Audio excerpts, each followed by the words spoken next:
क्या हुआ? मम्मी, आजकल तुम्हारी ये दया करुणा देखकर मुझे बहुत ज्यादा हैरानी हो रही है। ऐसा क्यों कर रही हो मम्मी? कुछ चीजों की आदत डाल लेनी चाहिए। मान लेते हैं कि बड़ी माँ को दिखाई नहीं दे रहा है, तुमने उन पर दया दिखाकर उन्हें रहने के लिए बोला, लेकिन उन्हें जो छोड़ने आई थी उन पर दया दिखाने की क्या जरूरत थी मम्मी?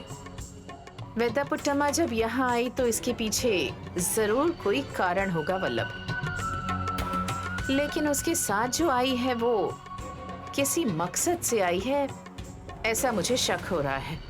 कैसे बता सकती हो? जब वहाँ ये बोला गया था कि ये सांप की मेहमान है तो मैंने उस औरत की आंखों में ना डर देखा और ना ही कोई घबराहट दिखाई दी। आई सी। समझ रहा हूँ मम्मी, लेकिन थोड़ा थोड़ा। यस, जब हम उस औरत को दो बातें सुना रहे थे फिर भी वो खुद को नीचा नहीं समझ रही थी। इसके पीछे तो जरूर कोई। हम ऐसी खातिरदारी करते रहेंगे तो ये लोग घर बसा लेंगे सासू माँ। हाँ, औरतें कहीं भी एडजस्ट हो सकती हैं सुमन।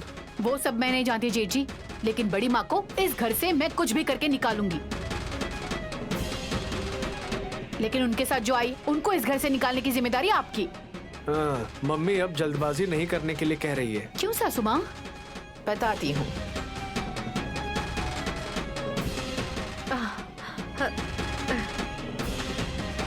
बड़ी माँ कहाँ जा रही है? बड़ी माँ, ये तिलोत्तमा सासू माँ का कमरा है। अरे गलती से आ गई, गलत मत समझना माँ जी। कमरे के अंदर आकर अब कह रही हो कि गलती से आ गई? मैं मान रही हूँ ना, मुझसे गलती हो गई है। अब दीवार पकड़ पकड़ कर मेरे कमरे में घुसना चाहती हैं क्या आप? तुम भी यहाँ हो सुमन? हाँ? हाँ, अगर ये बात पहले पता चल जाती तो शायद अकेले ही उलूची के पास खुद ब खुद तुम चली जाती। क्यों, है ना? हाँ? एक तो बेचारी को कुछ दिखाई नहीं दे रहा है और आप लोग ऐसी बातें क्यों कर रहे हैं? कोई बात नहीं बेटी, गलती मेरी है। एक जगह पर टिके बिना मैं आगे आ गई हूँ। क्या चाहिए? थोड़ा सा पानी चाहिए था।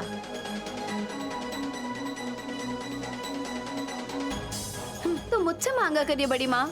अगर इस तरह से आप सीढ़ी चढ़कर ऊपर आएंगी तो कहीं भी गिर सकती हैं, फिर क्या होगा? क्या कुछ सोचा है आपने? सही कहा आपने दीदी, वैसे भी ये कहीं गिरने वाली है क्योंकि उम्र बढ़ गई है ना इनकी। लेकिन अगर हम इनका ख्याल रखेंगे तो भले ही बड़ी माँ को दिखाई ना दे पर वो सावधानी से तो रह पाएंगी ना। लाई है ना वो किसी को अपने साथ, वो रहेगी। तो क्यों नौकरी कर रही है इनकी? बड़ी माँ ने बताया उनके घुटनों के जोड़ों में दर्द है और इन्होंने बताया सीढ़ियों पर चढ़ना इनके बस की बात नहीं है, इसलिए वहीं बैठ गई। कहाँ है? इतनी बड़ी लंका में कहाँ है किसे पता सासू माँ। अब उस औरत को मैं ही ढूंढती फिरूं। दोपहर का खाना खाने के बाद जैसे ही शाम ढलेगी हमें जहाँ जाना है हम चले जाएंगे सुमन, देख लेना। देखती हूँ ना मैं। हाँ, चलिए बड़ी माँ, तुम लोग तो यहाँ बैठकर मंथन कर रहे थे ना, कर लो अब। डिस्टर्ब किया है तो सॉरी। और राजा, आप थोड़ा सावधान रहना। चलिए यहाँ से बड़ी माँ।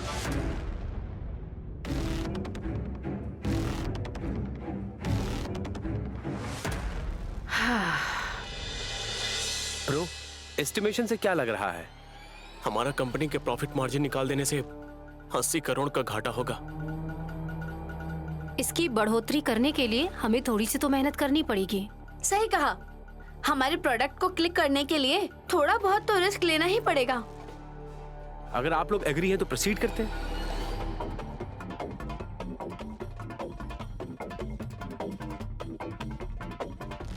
मम्मी, ये लोग बिजनेस की बातें कर रहे हैं और बहुत बिजी हैं।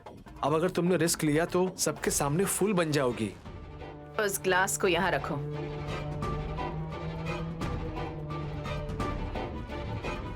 हाँ? नैनी को पता चल जाएगा मम्मी तो क्या होगा?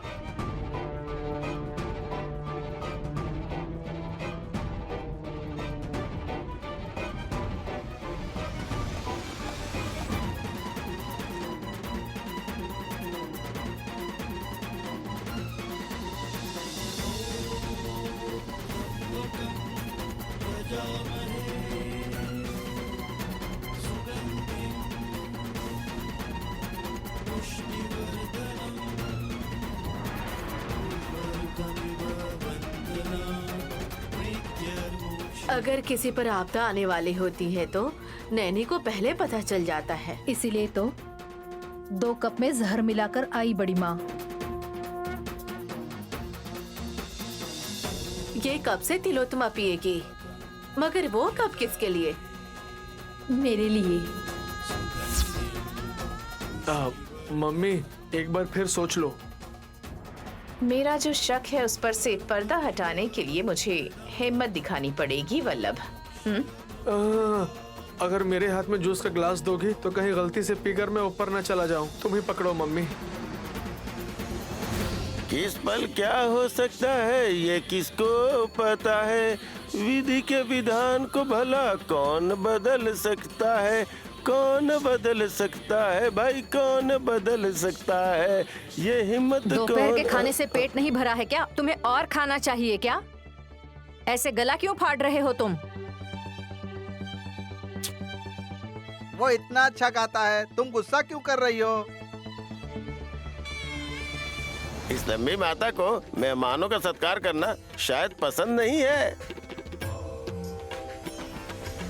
जब बुआ का मूड सही रहता है तो वो फूफा जी की बहुत तारीफ करती है नंदेश्वर। चुप रहो विश, वरना मुझे बेवकूफ समझेंगे। तो आपका नाम बदलकर कोई स्वीट सा नाम रखेंगे बुआ जी? अब इस उम्र में बदलाव करने की जरूरत नहीं है।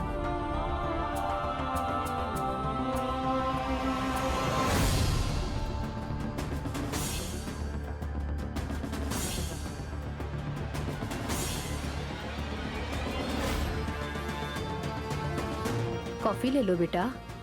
मैं नहीं पीता हूँ माँ जी। भूल गई थी बेटा। ये क्या रामा, आप तो ऐसे बोल रही हैं जैसे आपको पहले से ही पता था कि साहब जी कॉफी नहीं पीते। दरअसल बड़ी माँ ने बताया था इस बारे में। ओह। आप लीजिए।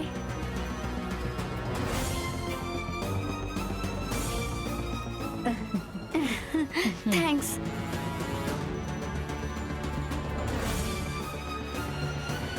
मेहमान शाम होते ही चले जाते हैं और हम उनका सत्कार करने की जगह उनसे काम करवा रहे हैं।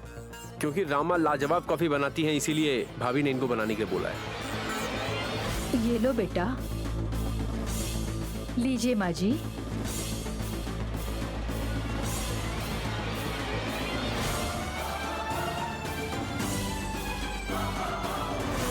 आप तो फल का रस पीती हो बड़ी माता, अब ये भी पियोगी क्या?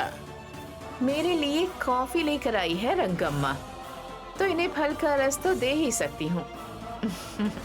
ये लो रंगम्मा। कोई बात नहीं माँ जी, मैं कॉफी पी लूंगी। कॉफी रहने दो रामा, तुम फल का रस ही पी लो। सुन रही हो ना, वैदा पुट्टमा भी कह रही है कि जूस पी लो। ले लो।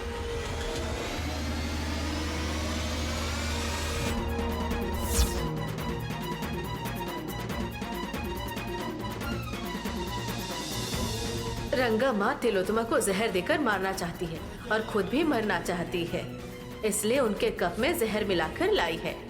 इसलिए मैंने मना किया ताकि वो कॉफी न पीकर फल का रस पिए। अरे रे, और एक कप कॉफी बच गई। वेस्ट क्यों करेंगे? वो कप भी मुझे दे दो, दोनों कप मैं ही पी लेता हूँ। रहने दीजिए। थोड़ा लालच कम कीजिए।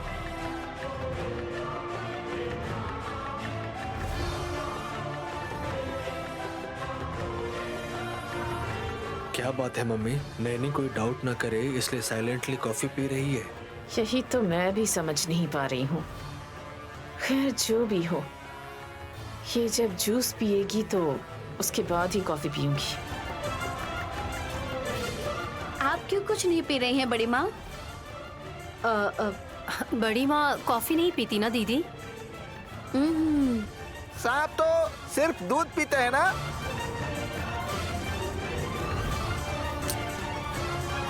लेकिन थोड़ी देर पहले खाना तो खाया था। अब कॉफी जबरदस्ती क्यों पिलाना चाहती हो? वो सब छोड़ो, तिलोत्तमा माँ ने तुम्हें फल का रस दिया है ना, वो रस का ग्लास मुझे दो। मैं पीती हूँ, कोई बात नहीं, दो ना, दो।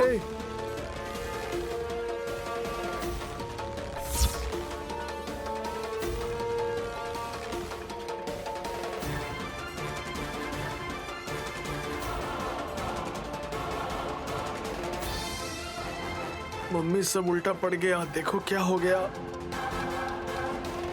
अब वो जहरीला जूस पीने से भी उसे कुछ नहीं होगा। ये तो बच गई आज। तब से मैं तुम्हें बड़ी गौर से देख रही हूँ बूढ़ी। तुम सच में अंधी बन गई या फिर अंधी बनने का नाटक कर रही हो सबके सामने? अब तुम्हारी असलियत उजागर करने मैं यहाँ खड़ी हूँ। कॉफी ठंडी हो रही है, पी लो।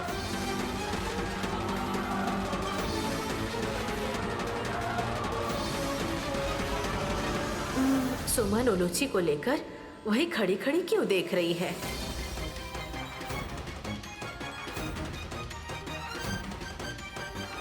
विक्रांत जी,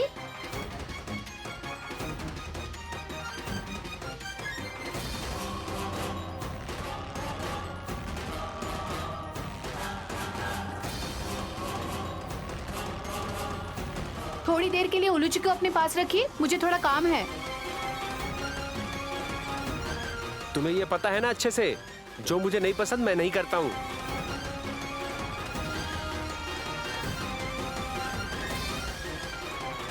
बिल्कुल नहीं करेंगे। नहीं करूंगा। हे, यही बात तुम थोड़ा पोलाइटली भी बोल सकते हो ना। कोई बात नहीं जीजा जी, बिल्कुल नहीं करना चाहते हैं ना तो वैसे ही रहने दीजिए।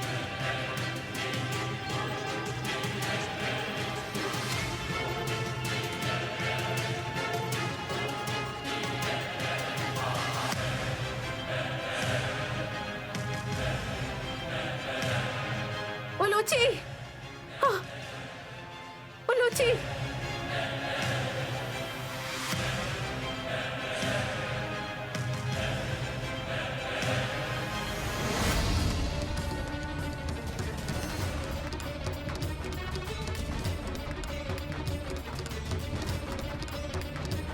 उलूची,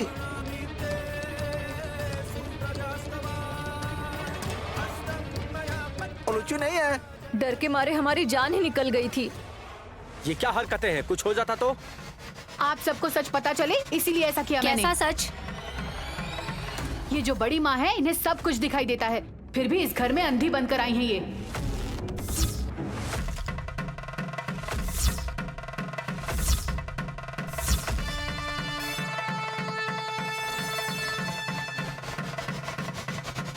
अम्बा, शिव शंभू। वैसे नाटक सिर्फ वेदापुट्टम्मा ने नहीं किया है सुमन, इस रंगम्मा ने भी किया है।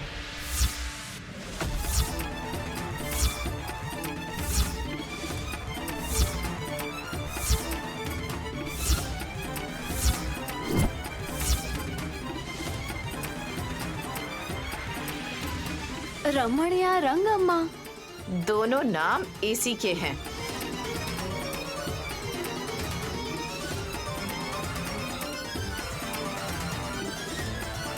वेदापुट्टम्मा उलूची के लिए आई है और ये वो सब पता है और मैं तुझे मारने आई हूँ तिलोत्तमा।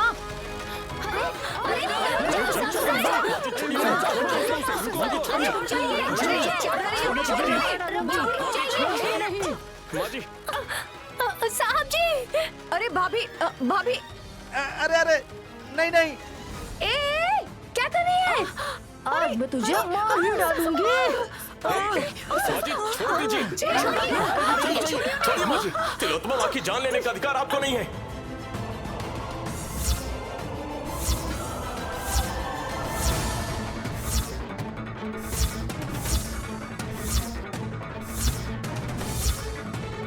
क्या कहा बेटा? हाँ, आपने मेरी बात नहीं मानी, इसलिए मैं आपसे सम्मान के साथ कह रहा हूं कि चले जाइए यहां से।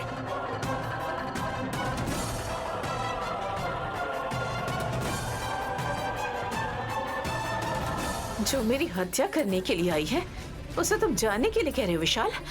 ऐसे सवाल पूछने का अधिकार आपको भी नहीं है माँ।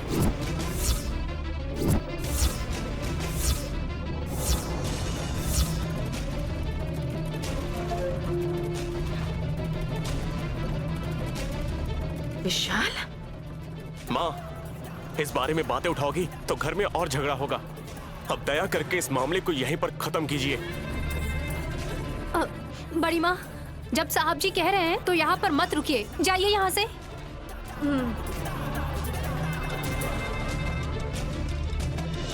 चलो, अब देर मत करो, आओ।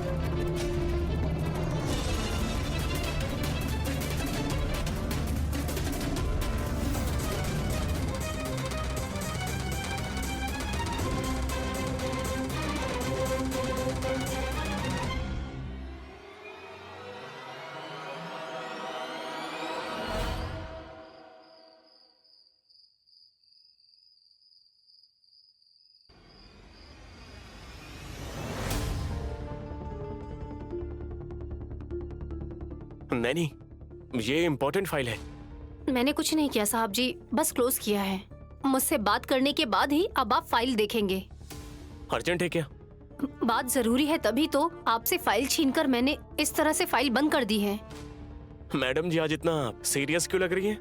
Any problem? कोई प्रॉब्लम नहीं है, बस संदेह है। फिर तो पूछना पड़ेगा, क्योंकि करोड़ों का बिजनेस करते हैं ना। ऑफिस के काम को लेकर रात में कभी भी आप किसी से बात नहीं करते हैं क्या? आप मुझे डाइवर्ट करने की कोशिश कर रहे हैं? No no. मेरा शक आपने जो किया उस पर है।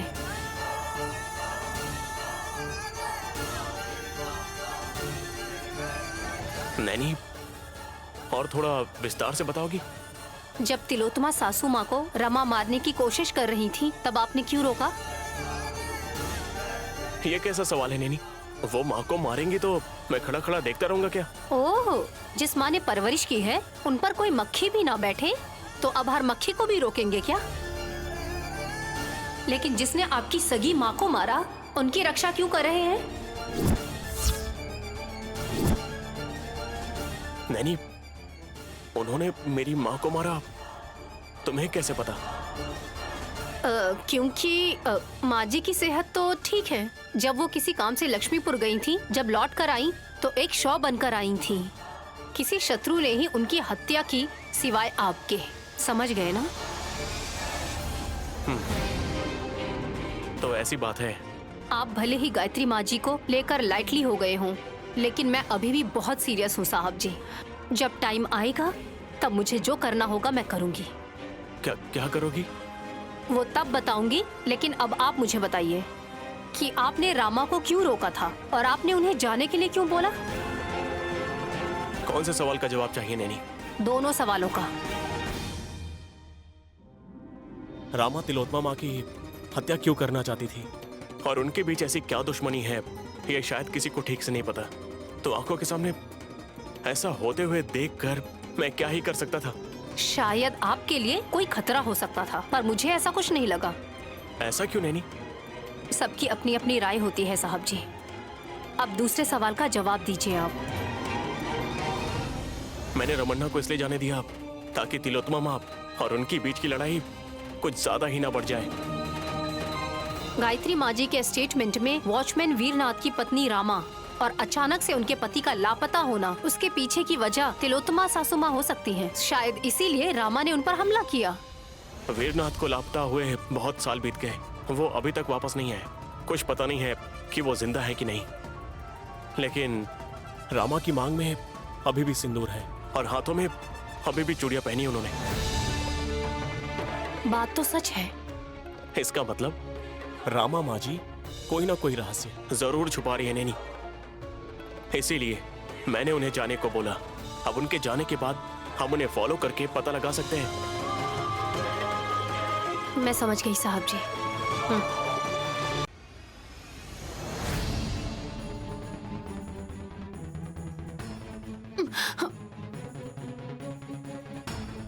इस हरकत की वजह जान सकती हूँ मैं? मैंने चादर को खींचा है, तुम्हारी साड़ी को नहीं खींचा है। काश वही कर लेते, थोड़ा सुकून तो मिलता। मुझे बात करनी है जो हुआ है उसके बारे में। क्यों नहीं होगा, अगर एक दूसरे के साथ रहेंगे तो? अब बस भी करो, तुम फालतू का टाइम वेस्ट मत करो मेरा। सीधे मुद्दे की बात करते हैं, समझी? उलूची गार्डन में है, जाओ लेकर आओ उसको। तो रहने दो वही, आपको उससे क्या प्रॉब्लम है? बच्ची को गार्डन में छोड़कर तुम यहाँ पर कैसे सो सकती हो अकेले? रात के समय वो सांप बनकर घूमती है, पता नहीं है आपको? उसे पकड़कर टोकरी में क्यों डालूं? दूध पिलाकर उसे झूले में सुला क्यों नहीं देती? अगर रात में किसी के पैर के नीचे आ गई तो? नुकसान उलूची का या उनका? दोनों को। दिन में 10 मिनट के लिए बेटी को पकड़ने के लिए बोलती हूँ तो बोलते हैं कि मुझे बहुत काम है। अब क्यों उसे लेकर चिंता हो रही है? अरे उलूचू, उस वक्त तुम्हारे पास तो थी ही नहीं। तुमने ऊपर से गिराकर उसको सबको डरा दिया। तुम्हें पता भी है कितना डर गए थे सब अंदर से। पापी औरत हो तुम।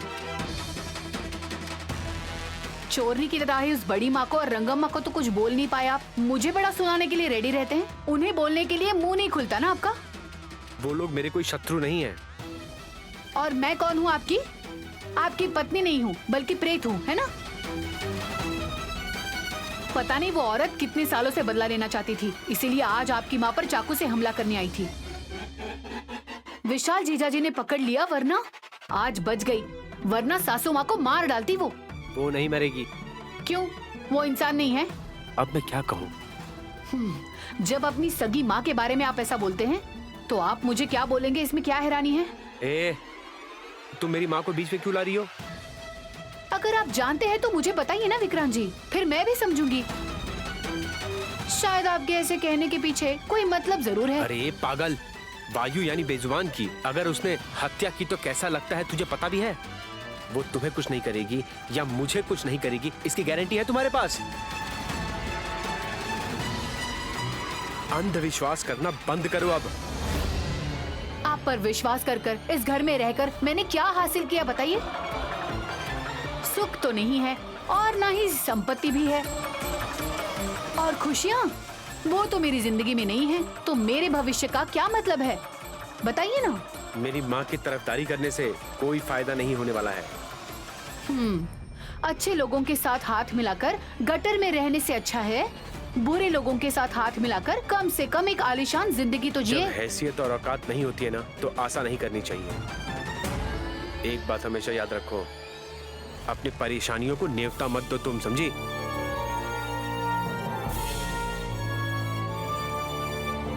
जब मेरा टाइम आएगा तो तिलोत्तमा सासू माँ को सिर्फ याद नहीं रख पाओगे विक्रांत जी, ये बात कोई नहीं जानता।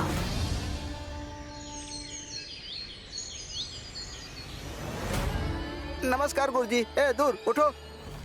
नमस्ते स्वामी जी, आप अचानक से आ गए, मैंने देखा ही नहीं, माफ कीजिएगा। कहीं मुझे आने में देर न हो जाए। मुझे बार बार बोलकर यहाँ भेजा गया धुरंधरा। कौन स्वामी जी? मैंने भेजा। क्या हुआ माँ? गुरुजी को देखकर तो तुम ऐसे घबरा गए कि मानो मैं किसी डॉक्टर को घर पर लेकर आया हूँ। भैया, जब भी प्रॉब्लम होती है तो स्वामी जी ही सॉल्यूशन देने के लिए घर आते हैं, इसलिए मैंने ऐसा पूछा। इस वक्त मेरी मुश्किल घड़ी चल रही है, इसलिए मैंने आचार्य जी को बुलाया है। आप कौन सी मुसीबत में है सासू माँ? तुम तो जानती हो नैनी कि मैं मृत्यु की गोद में हूँ, इसलिए तुम मुझे देखकर भी चुप रहती हो।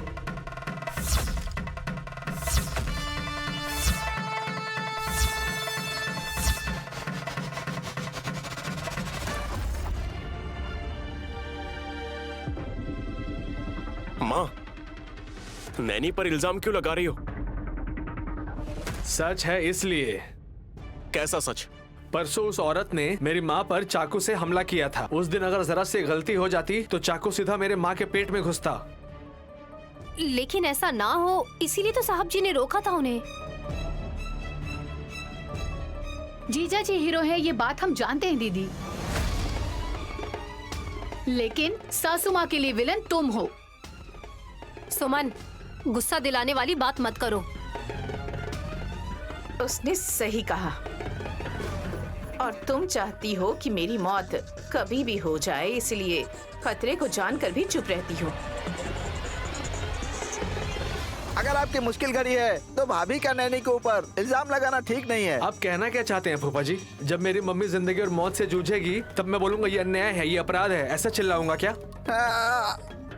अरे रुको, स्वामी जी हमारे घर आए हैं और किसी बाजार में खड़े हैं, ऐसे हम लोग चिल्ला रहे हैं। अगर ऐसा करेंगे तो इनका अपमान नहीं होगा क्या?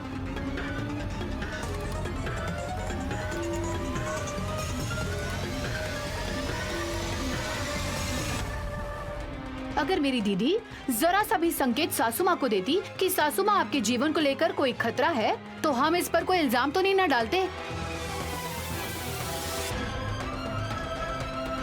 मुझे कुछ नहीं पता। अगर पता होता तो मैं पहले ही रामा को भेज देती यहाँ से। ठीक है बहू, जो हो गया वो हो गया। अब आगे क्या होगा उसके बारे में सोचो। अब सोच कर बताने वाले तो गुरुजी ही हैं। अब मैं क्या बताऊं?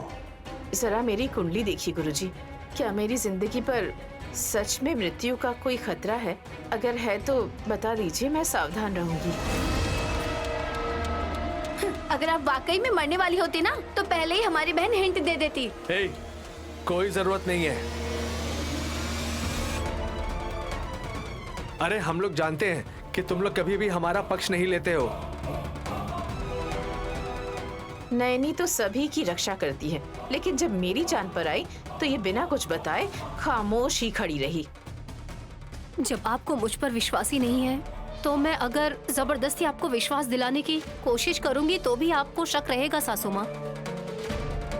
इसीलिए सासू माँ ने स्वामी जी को घर बुलाया है।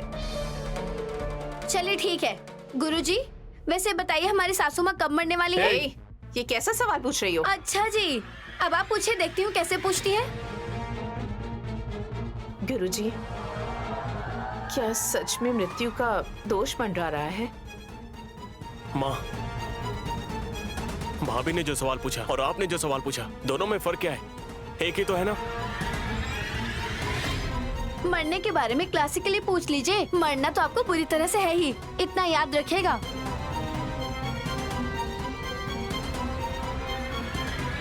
स्वामी जी, एक आप ही हो जो सासू माँ के बारे में सही ढंग से बताएंगे। कुंडली के कागजात चाहिए तो बताइए, मेरे जेब में है, मैं अभी दिखा देता हूँ आपको। ये लीजिए। लपेट कर रखे हुए हो राजा। उसकी कोई आवश्यकता नहीं है वल्लभ। हाँ, अब चुपचाप इस कागज को अपनी जेब में रख लो। स्वामी जी, हम आशा करते हैं कि आपके शब्दों से भाभी का डर दूर हो जाए। मेरे हाथों में कुछ नहीं है धुरंधरा।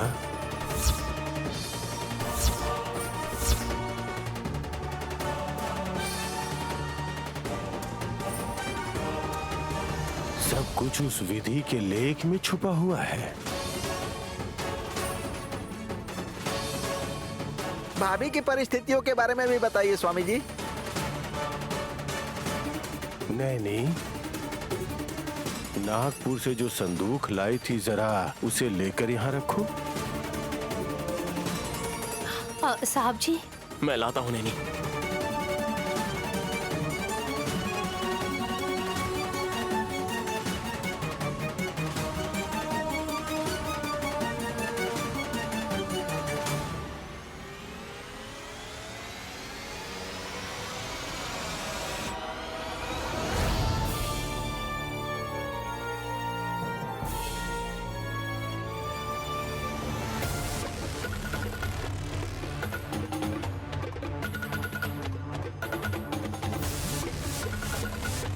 अब गायत्री को संदूक पर बिठाओ।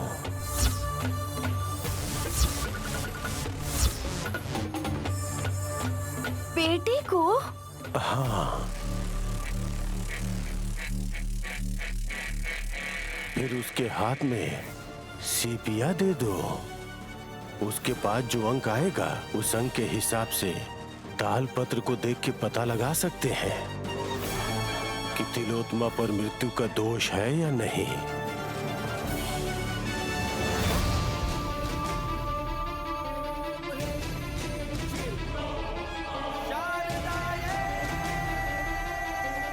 नैनी, गायत्री, यहाँ बैठो बेटा।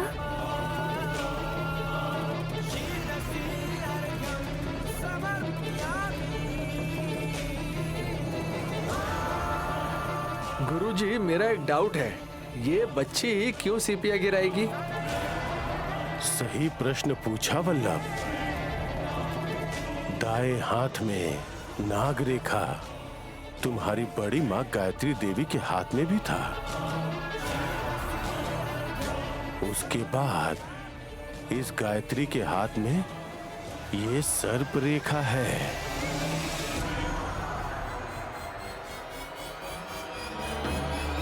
अगर किसी के कुंडली में कोई दोष है तो छोटे बच्चों के हाथों सीपियां फेंकने से दोष का प्रभाव कम होता है, ऐसा विश्वास है।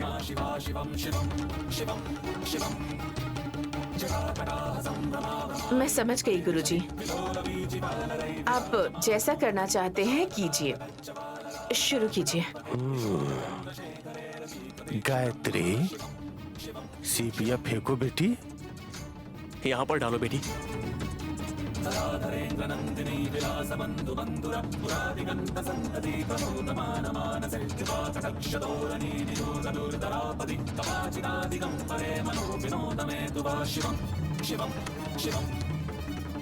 तीन यानी सासू माँ आप टपकेंगी।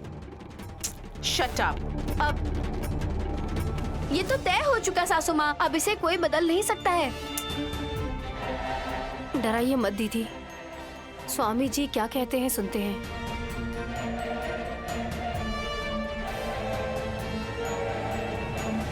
अब तालपत्र लेकर पढ़ना होगा ना बेटी। नैनी, जो अंदर है उसे निकालो। ठीक है, पापा के पास जाओ।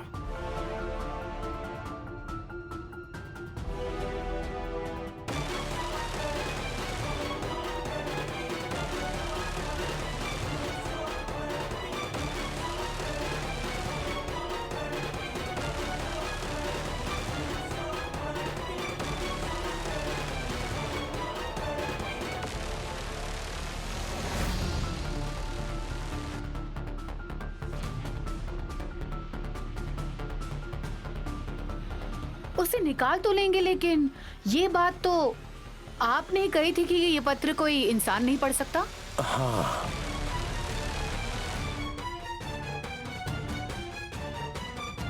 पिछली बार बड़ी बिंदी वाली माँ इसलिए पढ़ पाई थी क्योंकि वो खुद एक सांप है, लेकिन अब जो यहाँ लोग हैं वो तो सिर्फ मनुष्य ही है स्वामी जी। है।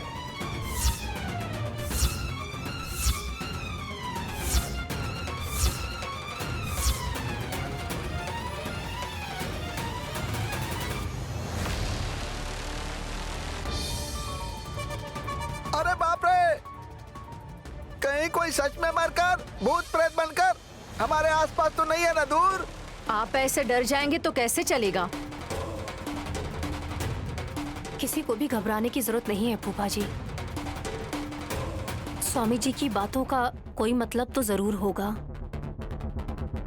स्वामी जी, जरा हमें समझा कर बताइए ना। मानव से परे और कोई नहीं विशाल, तुम्हारी माँ है।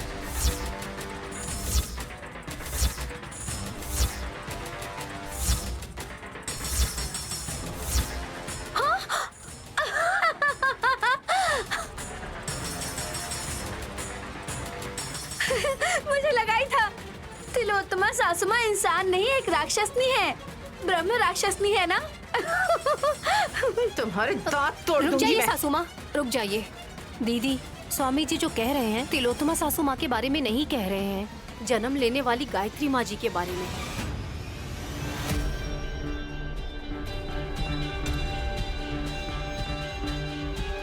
ये कैसा हिसाब है दीदी? गायत्री सासू माँ पुनर्जन्म तो ले चुकी है, तो फिर इंसान के रूप में नहीं ली है क्या? मुझे लगता है गायत्री बड़ी माँ की उम्र भी इस गायत्री के बराबर होगी। वैसे जब अभी तक इस बच्चे को बोलना नहीं आया तो भला उन्हें बोलना आएगा क्या?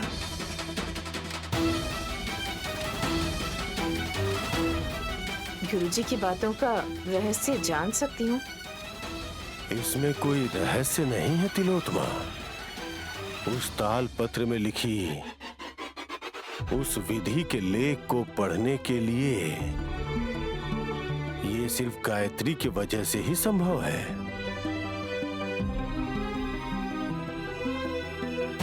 आपने कहा कि मानवता से परे, तो हम थोड़ा भ्रमित हो गए थे स्वामी जी।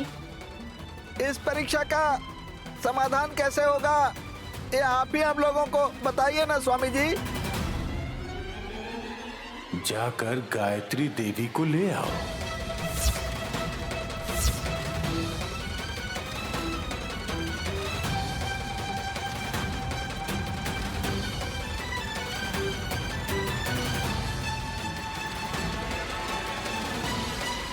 विशाल, गुरुजी तो अब गायत्री बेटी के बारे में बता देंगे। अब क्या करें? जाओ। गायत्री सासू माँ कहाँ है? कहाँ से लाऊं स्वामी जी? नैनी, क्या तुम ला सकती हो?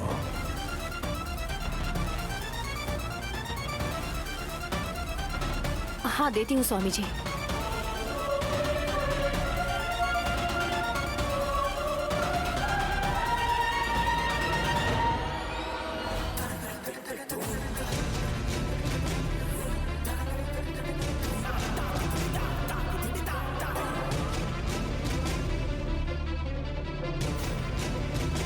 फोटो लाई है? बड़ी माँ, तालपत्र को इंसान नहीं पढ़ सकते। इस गायत्री देवी को लोग देवता के तुल्य मानते थे तिलोत्मा, और इस बारे में तुम भी जानती हो। वो तो जानती हूँ, लेकिन ये भी तो रक्त और मांस से भरे हुए थे ना। तुम वैसा कह सकती हो, लेकिन इसके पिछले जन्मों की कर्म कांडों के हिसाब से दैवी शक्ति प्राप्त हुआ है। लेकिन माँ की ये फोटो तालपत्र को कैसे पढ़ सकती है स्वामी?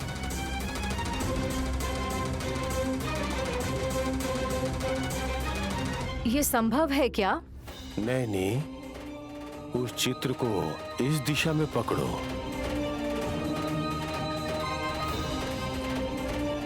तिलोत्मा, स्वामी जी, तुम्हारी कुंडली में मृत्यु दोष है या नहीं जान लो।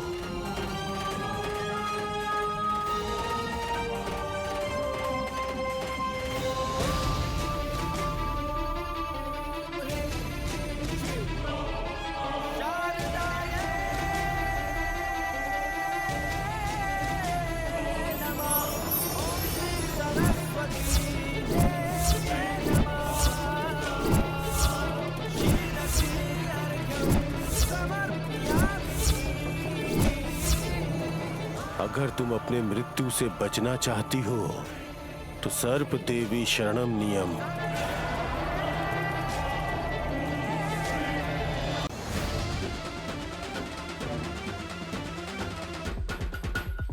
सर्प देवी?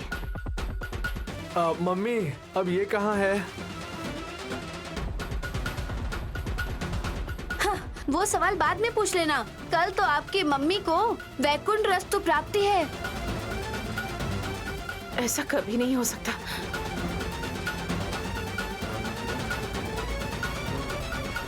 इसमें लिखा हुआ है ना सासू माँ? लेकिन भाभी की मौत। फूफा जी, जो भी होगा उसे हम सिर्फ देख सकते हैं, ना कि उससे बच सकते हैं। हाँ। और सबसे जरूरी बात, उससे बच नहीं पाओगी।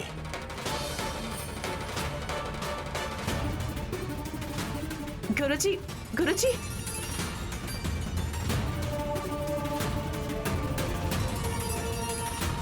तिलोत्मा सासू माँ को तो गायत्री माँ जी मारने वाली है, लेकिन अभी ये दोष किस वजह से होगा? अब कौन आने वाला है? जेठ जी? हाँ, जो भी है जल्दी बताओ सुमन, मैं बहुत टेंशन में हूँ। क्यों जेठ जी? मेरी मम्मी पर मृत्यु दोष, इसका मतलब गायत्री बड़ी माँ आने वाली है ना। अब बड़ी सासू माँ क्यों आएंगी? छोटी सासू माँ को चित्रगुप्त के पास भेजने के लिए आ रही है। तुम दोनों बात करो, मैं बाद में मिलता हूँ। रुकिए जेठ जी, असली मुद्दों पर तो अभी तक आई नहीं। क्या है, जल्दी बताओ, टाइम नहीं है। तो ठीक है, जाओ। कुछ बताना चाहती हो क्या? कुछ नहीं, आप जाइए राजा। नहीं, कुछ तो है। अगर नहीं बताओगी तो मेरा टेंशन बढ़ता जाएगा। तो इतनी जल्दबाजी क्यों दिखा रहे हो? एक मिनट रुकिए दीदी। जेठ जी, बात ये है, सर्प देवी ये समंदर में कहीं होती है, लेकिन कहाँ होती है ये आइडिया नहीं। तो सासू माँ वैसे भी वहाँ जाने वाली है, तो वहाँ रत्न, वज्र, मोती ये सब तो होती ही है। मेरे लिए थोड़े ले आएंगी क्या? तुम्हारे लिए कुछ क्यों लेकर आएंगे? तुम भी साथ में जाओ, थैली भर भर के लाना। सर्प देवी मतलब तुमने क्या इसे शरत नगर समझ के रखा है? और वैसे भी मम्मी मृत्यु दोष को टालने के लिए और जान बचाने के लिए जा रही है, किसी पिकनिक पर नहीं। आप बात को समझ नहीं रहे हैं जीत जी। जब मृत्यु के बीच इतने सारे मौके होते हैं तो उनका फायदा उठाना चाहिए ना। छोटी, तुझे इतनी लालच क्यों है? तो बचपन से ही ऐसी है क्या? ये तो मेरी आदत है, दुख में भी सुख ढूंढ रही हूँ मैं। समझ रही हूँ। हमारे विक्रांत को तू दुखी रखकर सुखी कैसे रहती है? मेरे पति के बारे में गुण गाने वालों की संख्या बढ़ रही है, लेकिन उनका जो व्यवहार मेरे साथ है ये सिर्फ मैं ही जानती हूँ। तो मैं जा सकता हूँ? सर्प लोग को जाओगे? चीची, मुझे बहुत डर लगता है। वैसे आपकी मम्मी की हालत कैसी है? रूम में है या बीपी बढ़ने की वजह से हॉस्पिटल गई? मम्मी अभी कमरे में ही है, कुछ गहरा सोच रही है। हाँ, जब उनका भविष्य नहीं है तो दिमाग को क्यों कष्ट दे रही हैं? उन्हें तो एक ही सवाल बार बार परेशान कर रहा है कि गायत्री देवी उन्हें मारने के लिए आएगी, लेकिन वो अभी है कहाँ पर? हाँ, मैं समझ सकती हूँ। क्या समझी? आप लोग सर्प देवी को जा रहे हैं ना, तो वहाँ मेरी बेटी, दीदी की बेटी यानी गायत्री देवी सासू माँ हो सकती है। घर में ही बच्ची को रखकर ये लोग गाँव-गाँव में ढूंढ रहे हैं, पागल कहीं के। क्या बड़बड़ कर रही है? हाँ, तुम्हें उससे क्या लेना? पहले सर्प देवी जाने की तैयारियां कर लो। वहाँ जाने की उत्सुकता तो सासू माँ से ज्यादा सुमन के अंदर दिखाई दे रही है, लेकिन हार जाने के बाद इसके लिए थैली में नवरत्न लेकर आना। ओके?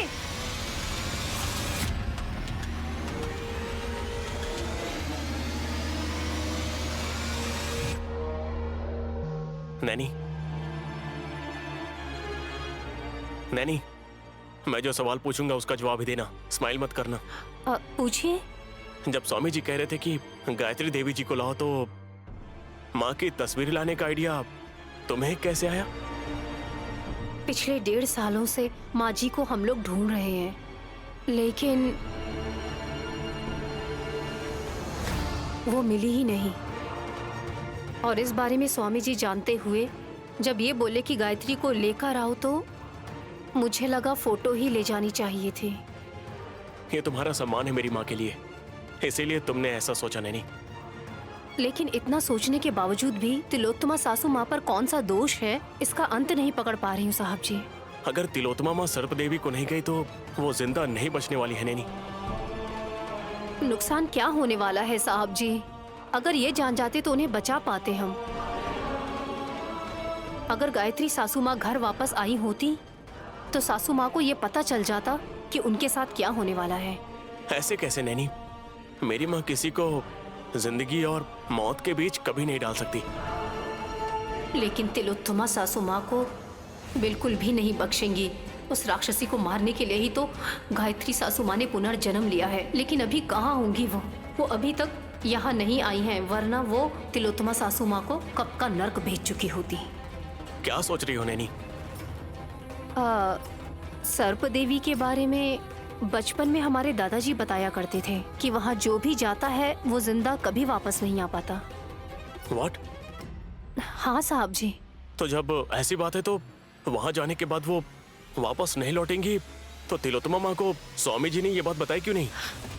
यही तो समझ नहीं पा रही हूँ मैं। जहाँ से जिंदा वापस नहीं लौट सकते, वहाँ पर वो उन्हें क्यों भेजना चाहते हैं, मैं इस बात से बहुत भ्रमित हो रही हूँ। अच्छा, तिलोत्तमा माँ अब सर्पदेवी में ही प्राण त्याग देंगी? आप इतनी आसानी से कैसे बोल सकते हैं? उन्होंने आपकी परवरिश की है। मैं उनका ऋणी हूँ, इसीलिए वो अभी तक जिंदा है। नहीं, मुझे जन्म देने वाली मेरी माँ उनकी सांस रोक देंगी, लेकिन अगर वो सर्पदेवी जाकर ही अपना प्राण त्याग देंगी तो हमारे पास जो बच्ची है ये अपना बदला कैसे ले पाएगी? मुझे तो समझ नहीं आ रहा है। आखिर करूं तो क्या करूं? साहब जी, इस बार आप सोच में पड़ गए हैं। हाँ, पता नहीं दोष क्या है, लेकिन इस बार सभी को सोच में डाल दिया नैनी। और तुम ही कह रही हो कि आपदा के बारे में तुम्हें कुछ भी नहीं पता है। और माँ की फोटो देखकर स्वामी जी को जो भी बताना था उन्होंने बता दिया है। तुम तो सभी की रक्षा करती हो। अब तिलोत्तमा माँ को कैसे बचाना है, कुछ प्लान है तुम्हारे पास? मैंने अभी तक इस बारे में सोचा नहीं। अगर समस्या के बारे में पता होता तो समाधान भी पता लगा लेती। बात तो सही है नैनी। स्वामी जी ने कहा है कि अंधेरा होने के बाद हमें कुछ न कुछ जरूर पता चलेगा। तब क्या हो सकता है?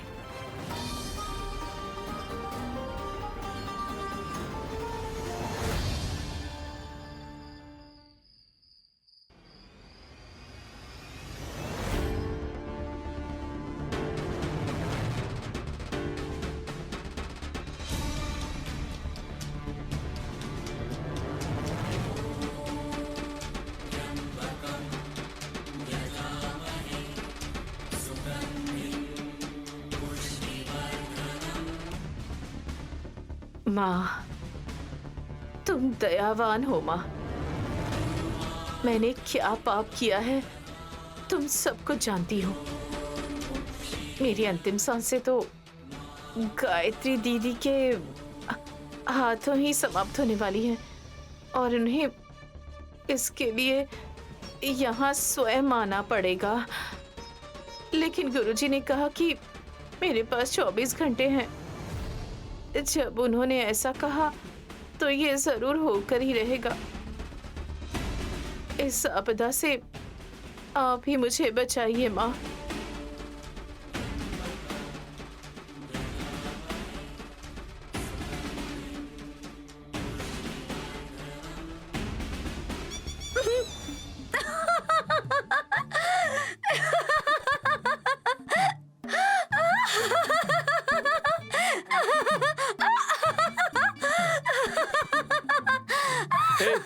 पागल औरत, क्या है?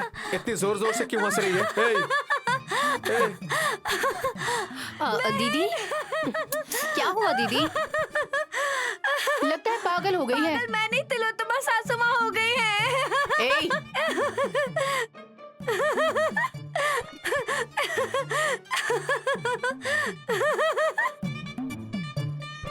क्या हो गया भाभी? दिखाई दे रहा है ना विक्रांत तुम्हें इनका भेष? कोई खास भेष तो है नहीं। अब गौर से देखो, विभूति लगाई है। अच्छे से देखो ना।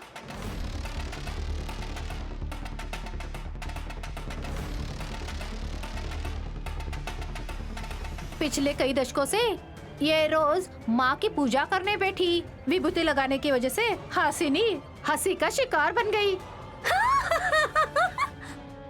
विशालाक्षी माँ पर जिम्मेदारियां छोड़ रही हूँ तो इसमें कुछ गलत है क्या? अब अचानक से आप विशालाक्षी पर इतनी भक्ति जता रही हो, किसी को भी अजीब लगेगा माँ। हेलो, मेरी मम्मी पर मृत्यु दोष है। ये बात तुम्हारी पत्नी ने नहीं बताई, ये बात हमें गुरुजी ने बताया। बस आश्रय लेने के लिए ही उस विशालाक्षी माँ का स्मरण करके मम्मी ने ये विभूति लगाई है। डम्मो डम्मा, माँ भी आ गई है।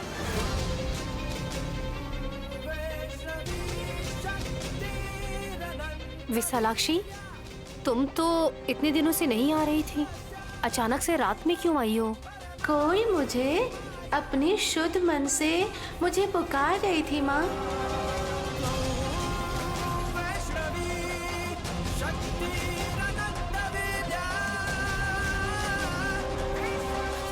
हेलो, मेरी सासू माँ विशालाक्षी की स्मरण कर रही थी, ना कि तुम्हारी। तो दोनों में फर्क क्या है? फर्क इसी में तो है। अगर यही खत्म हो जाएगा तो फिर बचेगा ही क्या? मम्मी, इस लड़की ने हमें पिछली बार श्राप दिया था। इस बार हम इसे आसानी से नहीं छोड़ेंगे मम्मी। भैया, छोटे बच्चों के साथ कोई ऐसा व्यवहार करता है क्या? जो लड़की हमें कुत्ता, बिल्ली, बकरी बनाकर गई थी, उस लड़की को हम ऐसे ही छोड़ दे बोल रहे हैं? तिलोत्तमा माँ अपनी प्राण त्यागने की परिस्थिति में है और तुम लोगों को ये जरूरी बन गया है कि मुझसे बदला लेना है।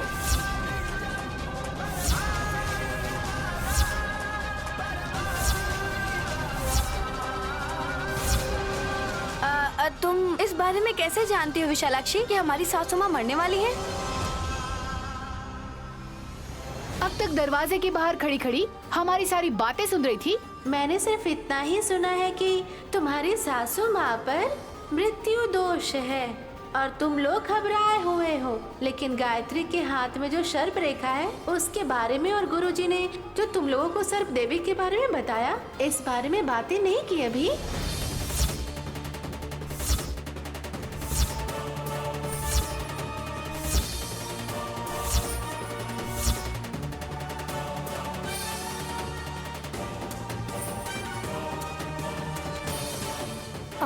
हाँ, इसके बारे में हमने किसी को नहीं बताया स्वामी जी के जाने के बाद। है, इसका ट्रिक हम पर काम नहीं करेगा। ए, चुप करो। विशालाक्षी ने बिना मेरी कुंडली देखकर बता दिया।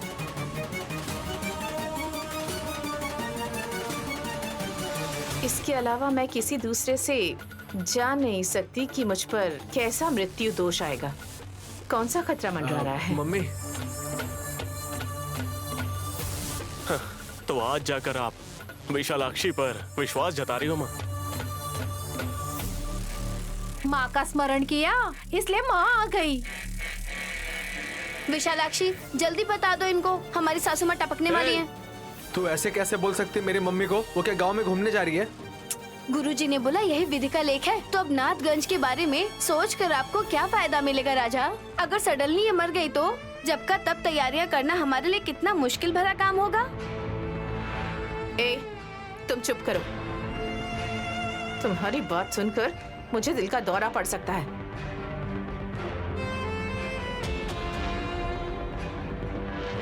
जरा 1 मिनट रुकिए। विशालाक्षी, सांप की देवी के बारे में जानती हो? हाँ, जानती हूँ। जानती हो?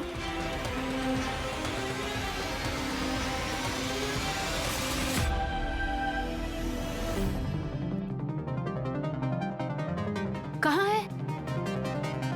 कैसी होती है?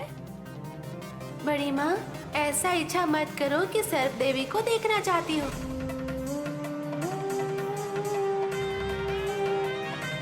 ऐसे विचार किए तो तिलोत्तमा माँ को वहाँ से लौटना बहुत ही मुश्किल हो जाएगा। वहाँ जाने के बाद? जाने के बाद करेंडी बोलकर एक सांप होता है, उसके माथे पर दिया जलाना होगा।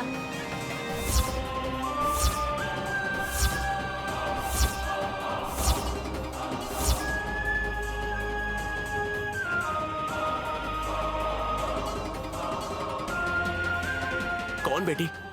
जिस माँ ने आपकी परवरिश की है पापा।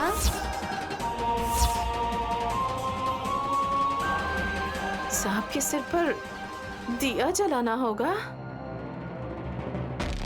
यानी हाथ डालते ही सासू माँ को डस लेगी, मतलब सासू माँ वहीं दम तोड़कर मर जाएंगी।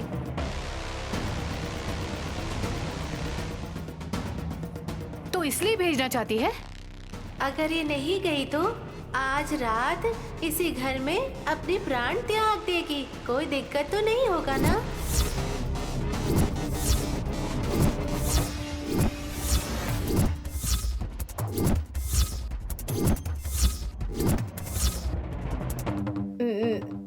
नहीं नहीं नहीं, मैं जाऊंगी। माँ, हाँ, विशालाक्षी की बातें सुन रही हैं? मुझे हैरानी हो रही है। बात क्या है? परिस्थिति अब हाथ से निकल रही है। मेरी दाईं आंख फड़क रही है। पता नहीं कब क्या हो जाएगा। मेरा मन कह रहा है कि विशालाक्षी की बात बिल्कुल सच है बेटा। लेकिन और एक बात, सर्प देवी में जाने के बाद करेंडी सांप के पास पहुंचने के लिए कुछ 100-200 सांपों को लांघकर जाना होगा।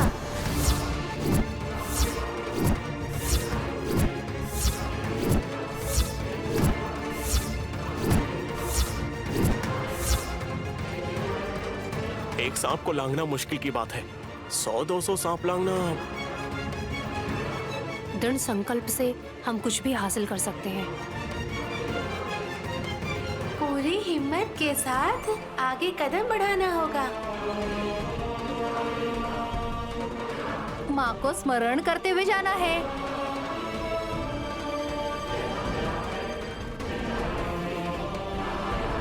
लेकिन सर्प देवी के बारे में कोई नहीं जानता, तो जाएंगी कैसे?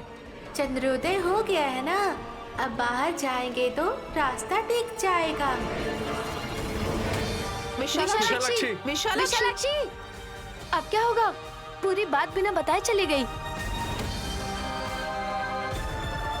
लगता है वो गार्डन में चली गई।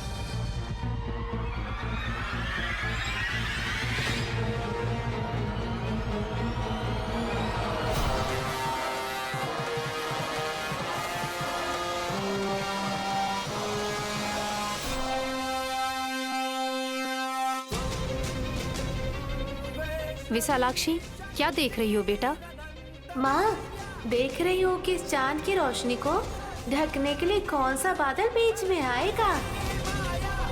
लेकिन कोई बादल नहीं है विशालाक्षी, पूरा आसमान तो बिल्कुल साफ है।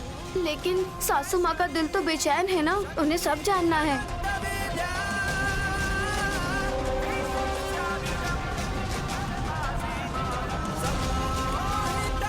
और थोड़ी देर बाद यहाँ सभी डरने वाले हैं हासिनी।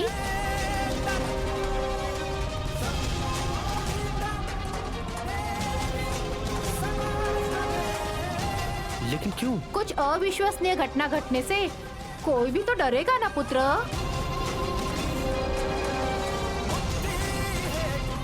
क्या होने वाला है ऐसा?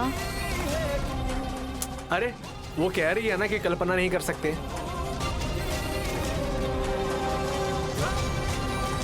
विशालाक्षी जानती है। तुम लोगों को पता चल जाएगा तो लोगों में भय छा जाएगा।